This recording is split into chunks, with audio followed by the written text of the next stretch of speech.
ક્લિપમાં તમને કંઈ સમજ પડી કે નહીં? ચાલો આખો વિડીયો જ તમને બતાવું છું. સાંભળો તો બેટા, શું થયું આંટી? ક્યાં જશો તું? આંટી હું મારા ઘરે જાઉં છું. ચાલ હું તને મૂકી જાઉં. હું તમારી સાથે કેમ આવું? હું એકલો ઘરે જઈ શકું? તું એકલો કેમ ઘરે જઈશ? ચાલીને જઈશ તો થાકી જઈશ. ચાલ હું તને મૂકી જાઉં. નહીં હું દરરોજ એકલો જ જાઉં છું. મને ક્યારેય પણ પગ નથી દુખતા. અમને તારા પપ્પાએ જ મોકલ્યા છે તને લેવા માટે. પણ મારા પપ્પાએ તો મને નથી કીધું. બેટા તારા પપ્પા બીજી હશે એટલે તને નહીં કીધું હોય. તમે કોણ છો? હું તમને ઓળખતો જ નથી. હું તારા પપ્પાનો મિત્ર છું. તારા પપ્પા મારી સાથે જ કામ કરે છે. હા તો શું થયું? હું તમને નથી ઓળખતો. બેટા તું સમજવાની કોશિશ કર. તારા મમ્મી હોસ્પિટલમાં દાખલ છે, અમારી સાથે ચાલ. જો મારી મમ્મી હોસ્પિટલમાં હોય તો મારા પપ્પા મને વાત કરવા ફોન કરે છે. અરે બેટા, અચાનકથી પ્રોબ્લેમ થઈ ગયો હશે એટલે તને ગભરામણમાં ફોન નહીં કર્યો હોય. નહીં હું તમારી સાથે નહીં આવું.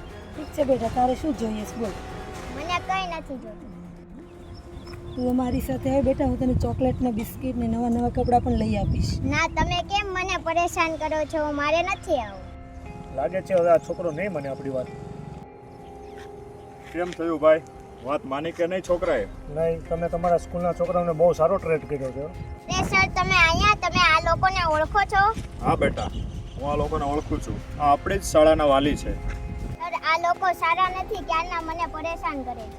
અરે આ લોકો સારા જ છે. આપણી જ શાળાના વાલી છે. મેં ચેક કરવા માટે મોકલ્યા હતા કે આપણી શાળાના બાળકો અન્ય કોઈ વાલીઓની કે અન્ય કોઈ અજાણી વ્યક્તિની વાતમાં ફસાય છે કે નહીં. જેમ હું તમને જાગૃત કરું છું અજાણી વ્યક્તિની સાથે નહીં જવાનું, એ આજે ચેક કરવા માટે જ મેં આપણા વાલીને મોકલ્યા હતા. તમે સારા માણસ છો અને તમે સારું કાર્ય કરી રહ્યા છો. પણ બેટા તું પણ તારી સ્કૂલમાં જેટલું શીખવાડ્યું એની જેવું જ તું કામ કરશો. ઓકે બેટા, હવે તું ઘરે જા. તારા ઘરે તારા વાલી રાહ જોઈ રહ્યા હશે.